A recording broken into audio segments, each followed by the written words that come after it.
It's every filmmaker's dream. $1.25 million to make the documentary you've always wanted. And they said, no. But if you want your movie in cinemas, you need studio money, right? Wrong. They were here because we're going to tell you how we can watch the film in the cinemas.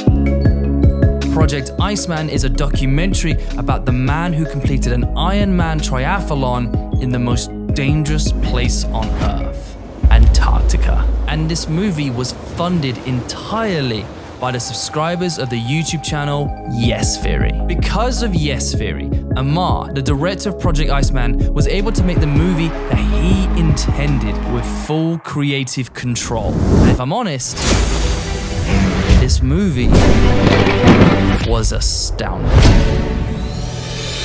Anders the Iceman. I'm really proud of what we've done to help fund this dream with 1,000 other Yes Theory fans. After seeing the movie, I invited the director Amar and the editor Victor to share their experiences in the editing process of Project Iceman and delved deep into their intriguing creative philosophies. This is that conversation. This is probably a special moment for you guys because I think you even mentioned off camera, you haven't really had the opportunity for you two to really talk about the whole process. No, you got you only guys. This is our therapy session. Yeah. Hey man, I'm trying to be show affection here. Come on, I know we went through a lot, but it's actually funny. We can joke about it, but like having that intense of an experience with people you don't know, spending that much time together, not compromising with art, like you're creating art, so you can't compromise. And working with this guy who does not compromise, he does not let anything go like 80%, has to be 100%. Yeah, we basically went from a process that was 37 days of the hardest work that I've ever done in my life, that he's ever done in his life, that Anders has ever done in his life. And this guy did an Iceman in Antarctica. And we went straight from that to landing in Copenhagen to go live on the virtual premiere to only 2 days after that start a full premiere tour that lasted 50 days. Oh, wow. So, and then, even when we were in LA, obviously Victor came to the premiere, but we, barely had a moment we just hugged and celebrated. But this is truly the first time that we get to talk about the editing process of this film, which, is truly it is the proudest thing that we've ever created, and something that I'm so proud to see people interacting with so well right now, for the opportunity to show just a new path for creators and filmmakers to believe that they don't have to be always seeking this only when I have to get somewhere so that production company can believe in me. You kind of broke a new ground in that sense. A lot of creators, even a lot of filmmakers, they have to find, let's just say the funding. They have to find, okay, how I want to do this massive project, but maybe I might not even have the skills to probably do so or the resources to do so. From my perspective, it looked like just by the nature of you building the Yes Theory community and building it to this really, really fantastic point, it kind of just seemed natural. Yeah, all right, let's make a film. And I forget, you did a lot of that. You did a lot of the steps to get to the point where you had the resources to go, all right, off we go. Yeah. There's an article that I read very early on in my S Theory career, and it was talking about the concept of 1,000 true fans, and how an artist, people are so fixated in building up and continuing to get more followers and make more videos. When you actually do the math, in this case, if you're a filmmaker that has 100,000 followers on Instagram, ask yourself, is there 1,000 people in there that would be willing to pay $50 to give you $50,000, which is a pretty fucking good budget for you to create whatever it is that you want? Our true power is the fact that we have people's attention in the most organic way. Production companies, no matter what size they are, they don't have that. And that's the part that I've been blessed to always be aware of in our Yes Theory journey. So we did the Wim Hof documentary in 2019, and that was the first long form experiment. We just felt like there's something to do there, and we did it, and it worked really well. Even though at the beginning it didn't really perform well at all, it was that gave us the confidence to do the second one. And the Lost Pyramid was the second one we did in Guatemala with an amazing lineup of filmmakers and creators. The narrative of just really wanting to drive the talent in the digital space to be making things that can compete with what goes up on Netflix and the things that can be up in theaters. But then we decided that before we put it on YouTube there, we were gonna put it on a paywall. And we did a pay what's fair model. People paid anywhere from $1, and someone I think paid the highest was $1,500. Oh wow. Just like out of like wanting to support the film. And that made us realize like, oh my God, those people know that this film was gonna go live on YouTube in a month, because we were very transparent with that, but they still wanted to support, because this idea of really wanting to carve a new path for people to be making films differently and be telling stories outside of all the agendas of, I mean, you know, the politics in this town and all what comes into making a production and working with big money. That gave us the confidence that with when we ran into the big wall with having gotten to a point where we got the offer for, you know, $1.25 million, great money to make a documentary. And I did the first production meeting with the full team, and you right away, you just know that that's not a process that will lend itself to actually creating this like piece that has such depth and collective energy that has been put throughout time, and literally people put their lives on the line. And those people that are in that meeting rooms, they're talking about like insurance and like COVID testing and all things that are like, we can do these things, but let's start by setting the tone, by talking about what is the intention. And I was like, wow, I don't want any of this. This money is like probably, yeah, it looks sexy on paper, but we can probably do it for a lot less, a lot better. That can potentially support everything you need. Yeah. And so that can take care of a lot of the costs of production, but at what cost? Exactly. And that's what I think what people fail to realize, that you work in a process and you go into this and you think that, well, okay, let me accept the money so I can make this vision happen and I can get this, you know, art or message that I want to put out to the world. But the reality is, you do that and you lose a bit of yourself every time you make a compromise, and then all of a sudden you realize that this film that is about transcending perceived limitations and the ordinary doing extraordinary, the film all of a sudden is becoming more about climate change. And I'm like, of course I want to talk about climate change, but this film is not about climate change. Again, if you're a creator that has built a community around you and people that believe in what you're making, I promise it's not so hard to harness that and actually be able to create the stories and the things that you want to make. And that's why it was so freaking important that the process of the film also gets to reflect what the film is actually about. How would you two describe the feeling of this film? This is like some of the buzzwords that are obviously any filmmaker strives to really, you know, put in the thing that they're creating. But yeah, the rawness of what we showed in this documentary is, and I can confidently say that, is unparalleled. This is a documentary that was made with a guy that was nobody. He was not an athlete. He was not a professional athlete. He was just a business consultant, a guy that wore a suit going to work. I will complete the first ever Ironman triathlon in Antarctica, the Iceman. I'm doing it to prove the limitations are only perceptions of what we can achieve. That through passion, extreme dedication and self-belief, even the ordinary person can achieve the extraordinary. And the beauty of this story is that it's through his experience watching YouTube and watching the creator community and the way we captured our stories and how we shared our journeys on YouTube, that I think in a way made him aware that those are also important moments that he should capture. So it's not just that we had this film is this, you know, cinematic piece that was filmed on the Reds and the Aries, and it's also the best stuff in this film is the things that were filmed on the iPhone. Yeah. Those are the things that you can't recreate. That was the part of this film that made me feel like there's this beautiful infusion between the authenticity that we have felt throughout the past decade from digital creators on YouTube and the way we're used to journeys being shared, and something like this human world-class feat of doing something that has never been done before, and the way it should be represented and how epic it should look. And the combination of these two things, I think, in my mind, was gonna like really offer an experience for the viewers that they have never seen before. And, you know, so far that's been the feedback. So when I saw this film in the cinemas, the first shot got me, and I knew, okay, this is going to be something special. I know it's currently in cinemas, but I want to show the viewers this sequence. Absolutely. And what it took to get it to the finished product that you wanted it to be. So that was actually one of the first things that I knew we wanted to create with this film, is a way for people to enter the universe that this film is going to create in a very effective way. That also wasn't a cold opener and then 3 months before or 2 years before.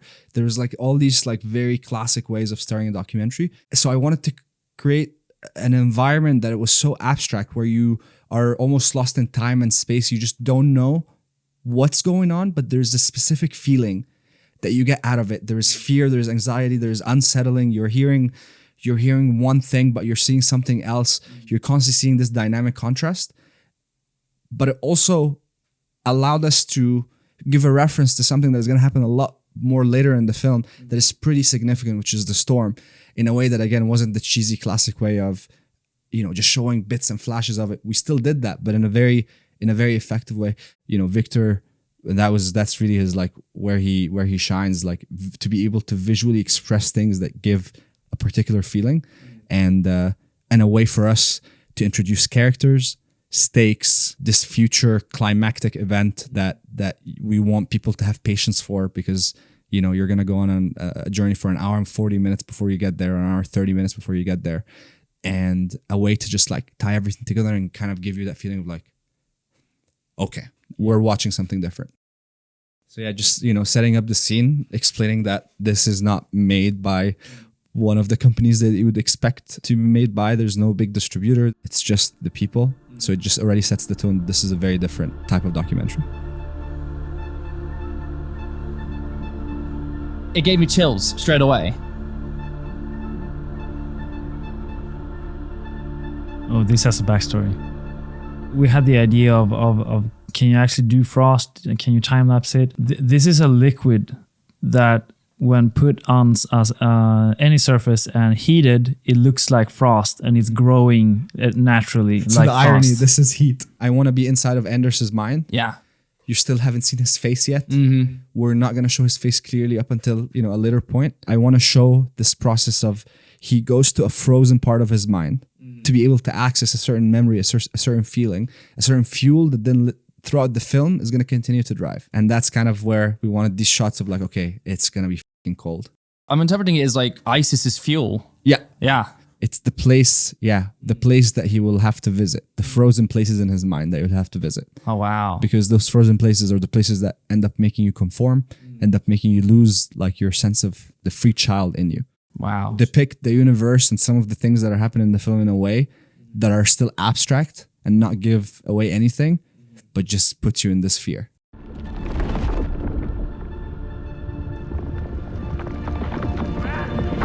The main thing that you hear, even though it's so distorted, the energy of it is so high. It's actually the point of the film that I cried every single time watching the film. It's the point when Anton brings Anders out of the tent and pushes him to finish. Wow. And he's speaking to him in Danish, and he's screaming all these things. And even though it was in Danish, the first time I watched it in the raw footage, I didn't understand what he was saying, but it gave me the exact same feeling, whether I understood what he was saying or not. And that's why, like, one of the first things you hear is the moment of like him becoming the Iceman. It was only in that moment, but you don't realize that. It's very hard to even if you hear it later, only maybe if you speak Danish, you'll spot it. But yeah, I think also this first part is packed with story, because it's about going into his mind, going into this frozen place, but also walking on that snow. In the quick cuts in the beginning, he's also reaching for his brother, and you actually hear authentic audio from which is from his brother. Yeah, so in the first minute, you already seen all these things. So much setup, and it's a removal of context that makes me now want to demand the context. Yeah. And it's just, beautiful. So here's like the first idea of the perceived limitations.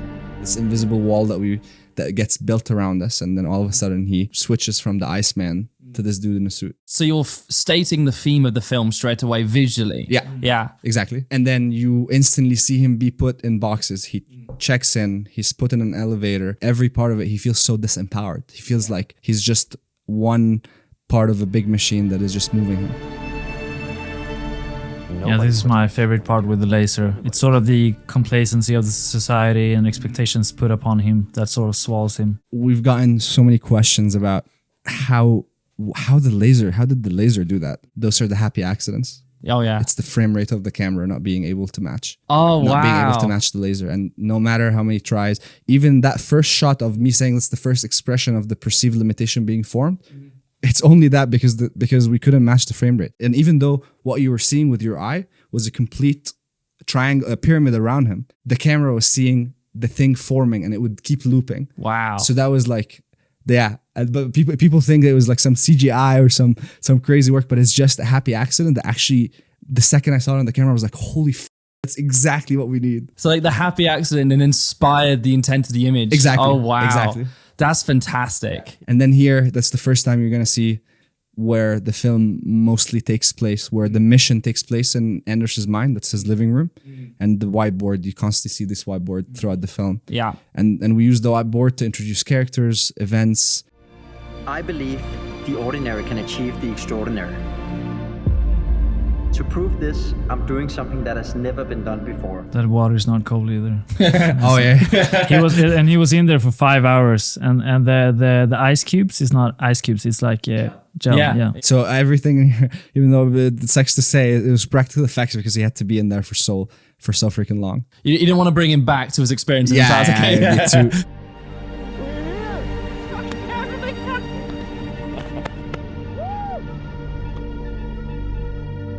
Again, your elements, you're seeing this projection, something happening in the background.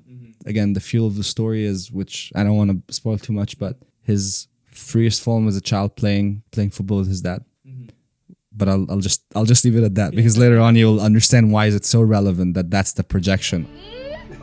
Big brother. Big buddy. Oh, you timed that perfectly. I've watched it so many times.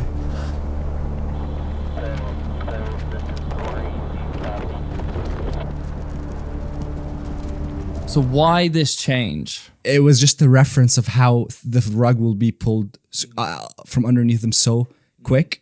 And I don't know if you've noticed, the trigger point for this entire switch is him saying "Big Brother." Yeah. Which, when you watch the film, you'll understand that this is, I would say, the primary relationship that you kind of see the story evolve through. Yeah. And it becomes a story about how this brotherhood and this love is what saves the project, is what saves Anders, is what gets him to come out and finish the race. Wow. So it's like the prophecy of the whole film in Anders' first words, that where you visibly see him speak on camera, is him as a child saying, "Big Brother."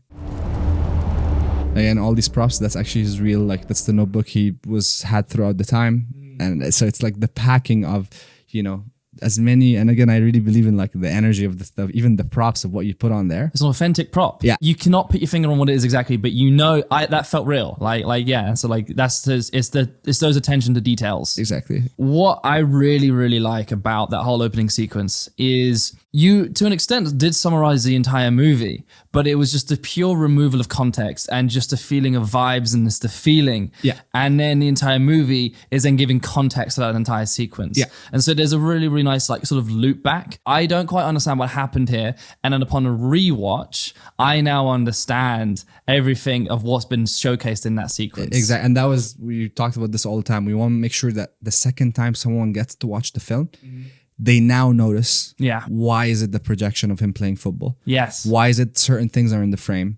Every little thing has been put with intention, but it's only for the one, for when you know the whole story and you come back to dig those things out. The way I see it is, this intro is only part one to a 2-part thing, because what will give power to this intro is what follows the intro, right? Yes. And all of a sudden, so we showed that these guys are going to end up in a show. And then you start with these naive guys, who the fuck are this guy? They look like complete amateurs. They're just pushing the thing. And the first scene of the film is they just drop everything on the bridge going onto the boat, and they're laughing. So you already know something as a viewer. Yeah. That is so unsettling of what their future is going to be. And they have no idea. They're laughing, celebrating. They're taking the ship to Antarctica. They have no idea what awaits. You gave the audience this dramatic irony. Yeah. It's here's you guys innocently thinking, oh, this is going to be a cakewalk. It's like, you don't know how you are. Yeah, exactly. And I think that's also one thing that I was very aware of, is giving the audience a place of feeling empowered in the story. Yeah. Because you're competing with so much shit that is taking their attention. So you really gotta make sure that you give them satisfaction of we know something that none of these guys know. You've given me good reasons to stay and want to watch this entire movie. Yeah. There was a lot of intention going into every detail you see in this film. A lot of these things, just the first 2 minutes of the film is very intentional. And that was your, that was the condition of working with Amar from the start, was that things have to be a certain way. Let's do something that nobody has done before. Yeah. And I think it's beautiful to see, and also beautiful to see and hear your reaction as well, because what makes it come alive is that we made a film that mattered to all of us, but putting that out there and actually having the same reaction from others is like the most beautiful thing of filmmaking. And the message is so important as well. When you're on the other end of it, you're exhausted, you're tired, and to a degree, you kind of resent and hate the movie a little bit.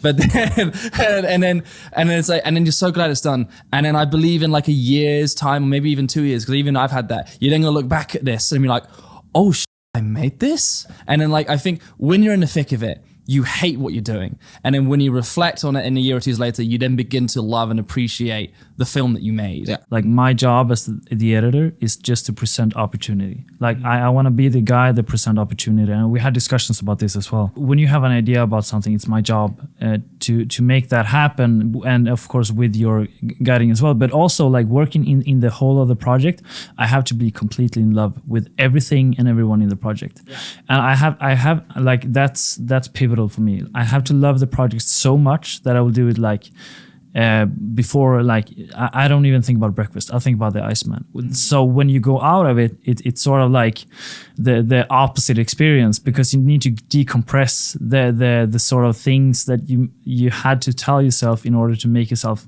go that extra. Overcorrect almost. You overcorrect by just completely rejecting. Yeah, I actually had like I needed like a time off. I mean, the premiere in LA was the most beautiful cathartic release of emotion that I've probably ever had in my life. I was high for like 5 days, and you had the most beautiful presentation. But being in a project, you have to love it so much, or actually like you have to make yourself love it so much, or at least that's how it works for me. With most documentaries, you have like a vague vision of how you want this film to be, and so you kind of get as much coverage as you can, and you get all of the story beats that you think are probably the best thing, and you capture those moments, and then all the footage comes in, and then suddenly, and we've all experienced this, I call it the moment. When you look at all of this and go, wait, where the fuck's the story?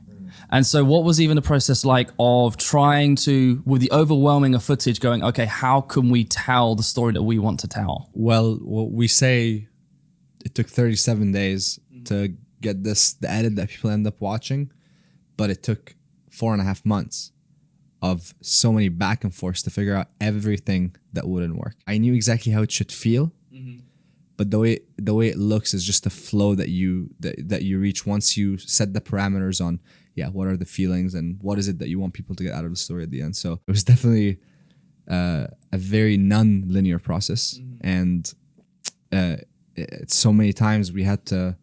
We basically just put a bunch of sticky notes like what's behind you on the window at the S house, and every single day there was some sort of like whoop, whoop, and you just keep doing that until there's an energetic flow, and that's the thing that was like there's not really basis of that. And again, I've never studied filmmaking. I have no formal education in any of this, but I just know that there's a feeling and I should trust it, and as long as I just like protect for that, then we should be good. And I think, it was a beautiful just brotherhood of between, Anders, Victor, and I. I mean, you talk about Anders did the Iceman, and then he came for another Iceman with this edit, and Anders was like cutting footage himself. He was, really? Anders watched more footage than anyone out of anyone in the post-production team. Anders watched the most amount of footage. That's interesting, because I think for him going through the actual process, he does know how it feels. Yeah. And so he could look through his footage and went, this represents how I felt the most. This should be the shot to use. In a lot of moments, I thought we had coverage for certain parts of the film that we didn't, and other parts, we had coverage to parts that I did not think that we had. So I would say a lot of times, especially if you're in the director's seat, you kind of want to like, you're waiting for the formal process of assistant editor to come in and cut footage and give you string outs and you to watch that. But I think you underestimate just what exists in the negative space. The things and that's the part that is like so hard to teach, especially when you're when you have a very particular vision or have a very particular opinion of what makes the cut. And that's also where I realized that the foundation of the editing process, which is like the cutting down footage, doesn't actually need an assistant editor.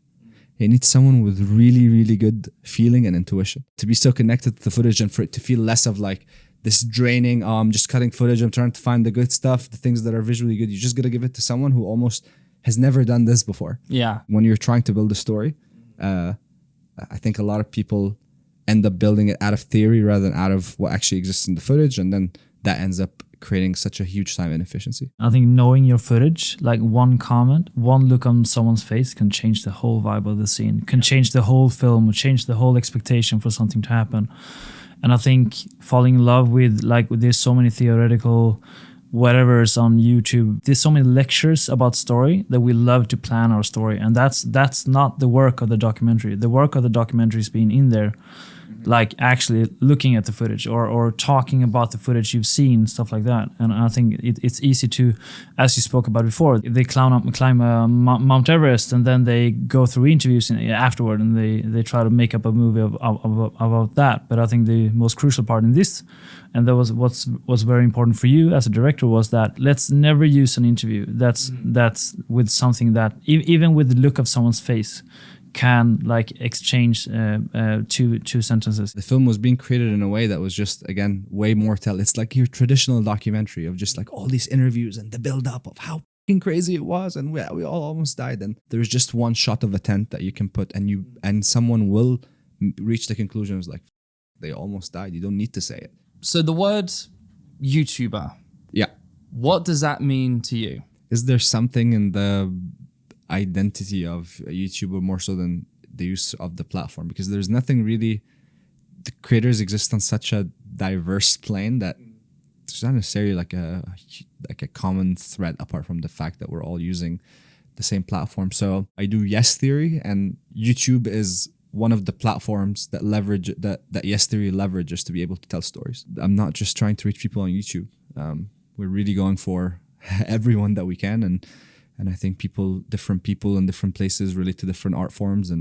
But as I said, like, the number one priority is to always create something timeless, something that is not just appealing to the taste or the trend today, something that can continue to grow throughout time. And I think for context, for just people to know, when Anders announced this project, as I said, he was an ordinary guy, but he announced the project by making YouTube videos. The best part now is that you see this documentary and how fucking epic everything is.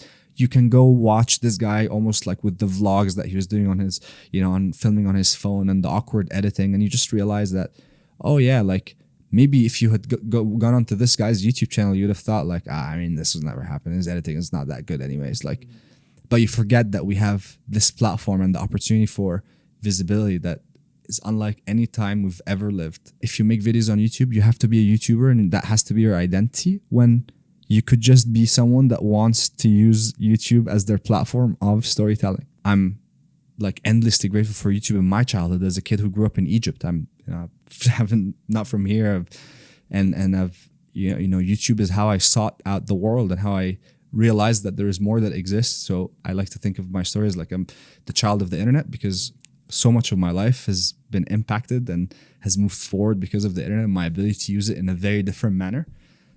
And I think that's very affected by where I came from, and just the immense the opportunity that it always represented, and how that shaped my understanding for what these tools actually mean and can do in our lives. You gave me a whole new perspective on the idea of a YouTuber, and we definitely are breaking the limitations, the perceived limitations of a YouTuber. One of those instances is this is a movie that's now out in the cinemas, and this is a movie that you're optimistic is going to be part of nominations for Best Documentary for the Oscars next year. We submitted the application, we did everything we can, we've put the effort, but there's no attachment to any external factors, because at the end of the day, I don't know who watches these documentaries, I don't know what defines how they make the decision to watch them, but I just trust that if it's under the right eyes, then I know that the message will reach them, and I hope they give it a chance to reach more people, because it's obviously it would be so huge to get that like stamp of approval, and obviously everything that comes with more and more people knowing about Project Iceman, not just through the YouTube sphere. This is one of those instances when you kind of just throw it out into the world and just let the world respond. Exactly. And just hope for the best and be okay with whatever happens. Yeah. And I think one of the best things that happened right after we finished the film, even though it sounded fucking crazy, is to go on this tour. 7 countries, 8 cities, 9 different shows over a month and a half. You just instantly saw what you created work. You instantly saw explosive laughs, cries, people walking out thinking about their entire existence and questioning what they want to do in life. And you have like the film works, and we've seen it. I just hope that all these different things can help the movie get more exposure and allow more people to know about Project Iceman, because I think the message deserves to be seen by everyone. You made the message you wanted to tell. You still made it for you. and you're happy that you're able to say that for yourself, and you've put it out there, and I was like, this is mine. I want to give this to you guys. And I'm so happy that everyone who does see it sees it. And I hope that you guys had an emotional experience for this. Yeah, exactly. At the end of the day, you will just make the one that you want to write, the one that you believe will live for long, continue to resonate. And that one, 100, that's my feeling 100%. Yeah. And also the other, I think, interesting thing that some people would be interested in is like, we showed a version in the virtual premiere, and we obviously knew that there was still a few more tweaks. So the film was up to like 92% done. And then we got it to 97% in another cut, and then there was like a 99.8 because 100 will not get that. But yeah, so it's the opportunity to watch people, like we had a 6,000 person focus group for the film over a month and a half, watching people be from at least 80 different countries be there and know how it like resonated cross-culturally and this and that. So I've had the strongest focus group. That's why in my mind there's nothing that can shake.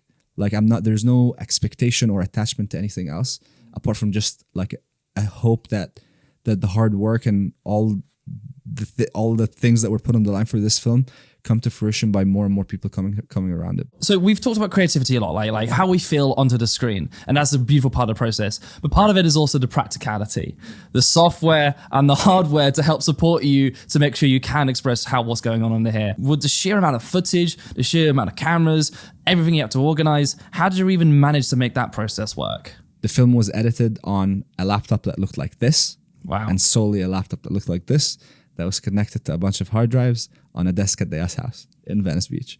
And we used DaVinci, in my opinion, the greatest editing software to ever exist. And it wasn't even because of like whatever options that it gives you for coloring and all these like it's just the ability to access files with such speed that I've never ever seen before. And again, I'm not an editor, but I've spent countless hours next to the editor watching them watch the spinning wheel of death, and I can't remember if that happened in 37 days of just beating the shit out of that laptop. That was also an amazing opportunity because we edit in Yesterday, we edit in Final Cut. Yeah. So this was also my first opportunity on DaVinci, but luckily we're so blessed that he is a DaVinci editor. And I think in a way, I went into this process after a conversation with Sam Calder. He was like, oh yeah, go for DaVinci. And when I was talking to Burning Boat about like how we want to do the edit and the initial infrastructure, I asked for DaVinci, and I think because of that, that's how we end up with Victor, probably because you're a DaVinci editor. Yeah. So this thing that you're going to see on the big screen was edited on all the tools that most of the people in our industry have. I think making the practical parts frictionless gives you so much more opportunity to be creative. Yes, there is zero chance that this film would have worked if we had even at least had 2 crashes a day. That's the practical part that I've been, and then obviously there will be more that I'll synthesize and put down, but I really pick, in the same way I say pick the people around you. Mm-hmm. The software is one of those people that this the person the that you're software going is a person, yeah. The main takeaways of this film are way less about the technicalities of filmmaking and the technicalities of how you make a documentary. Every process is so unique to its own circumstances, to its own characters that make that process.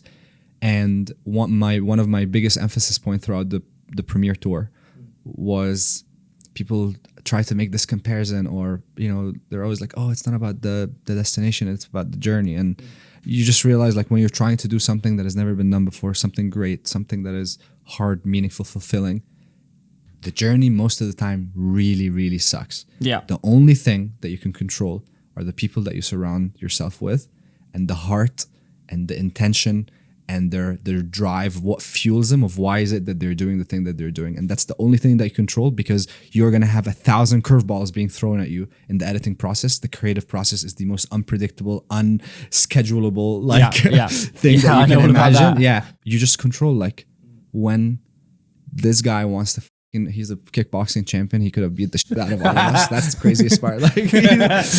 Like what he was like, are we gonna get through when I'm really frustrated at, like, him doing something in a certain way, or he's like not happy with the way I'm communicating something to him. Like, those are the moments that matter. So that's why for filmmakers, only tell stories. If you want to create something great, tell stories that you give so much of a about, because it's gonna suck most of the time. Yeah. And so you better be with people that you love, the people that know why is it that they're also making the thing that you want to create. And that's where you make it way less about the outcome of whether the film actually gets the views that you want or gets the recognition or the awards. Because as Victor said, it's about who you become in that process and how it changes you. And now I'm so much more confident going into different parts of my life with learnings from a very particular creative process that reflected so much in different parts of my life. What would you say then is the biggest lesson you guys learned going through that process? With everything that we did not break, and there were so many times where we could have like there were so many times where someone could have like broke down, but we did not break. And I think for me, just surrounding yourself with the right people for the right cause. The biggest thing is know your why that you would die for. Yeah. And know who you would die for that with. That's the simplest way of putting it. You guys are willing to die for this film. Oh yeah, 100%. Yeah. Like I see a world where the algorithm is driving what gets to shown to the whole world, and another series about a serial killer, and another documentary about some pedophile, and another thing about some up twisted thing that we have in the world. And of course we got to be aware of those things, but there are so many more beautiful, positive stories from our world. There are real life superheroes that instead of spending $250 million like trying to make a film about some imaginary, like the inspiration exists within our world. And that's why I wanted to, through this experiment, hopefully get to just shine a light on maybe a new way for more of these stories to come up. Because even though we're connected, but we're more lonely than ever. And yeah, we're missing hope, we're missing inspiration. We're all we're just walking, looking down all the time. And I would die for this message. And that's, it's the message of Yes Theory. It's the message of, consistent with everything that I've done in my life. So yeah, it's not like this film particularly, but what it stands for and the belief in the potential that it has to break out of YouTube. Yeah. To show that, the people that started watching us on their phone, we've created something that broken out to the biggest screen there is, and in a way that is respectable and can have actually evolved that storytelling formula that people grew up with and we grew up with on over the past 7 years to something that can communicate the message in an even grander way. You have a very unique philosophy of life, and I think that philosophy of life is also then informing the creativity in the films and the content that you want to make. Yeah, what the algorithm dictates is a very fleeting moment in humanity's choice. So maybe there's something that is reflected right now as the biggest thing on YouTube, but I always think in 10, 20 years, what are the timeless stories that are going to last to continue having that legacy? Not the thing that worked this year and blew the hell up. That is one of the biggest flaws of algorithmic based content. It's this is the video of the day. And you watch it and you went, okay, I guess that was fun. And you've essentially forgotten about it the second it's finished. Content that makes you think about that movie just for a couple more days, a few more weeks, or even in a year or two's time. There's a message or a reminder or the theme of the film that reminds you on how to behave and how to be better. Yeah. That's why movies like this, for me, feel very, very important to make. Thank you, man. Wow, Yeah. what an honor. Yeah. I mean, most of what happens on YouTube kind of passes through you. So you've obviously seen so much and you're so tapped into the creative community. So coming from you, it means the world, man. Thank you for sharing your story, guys.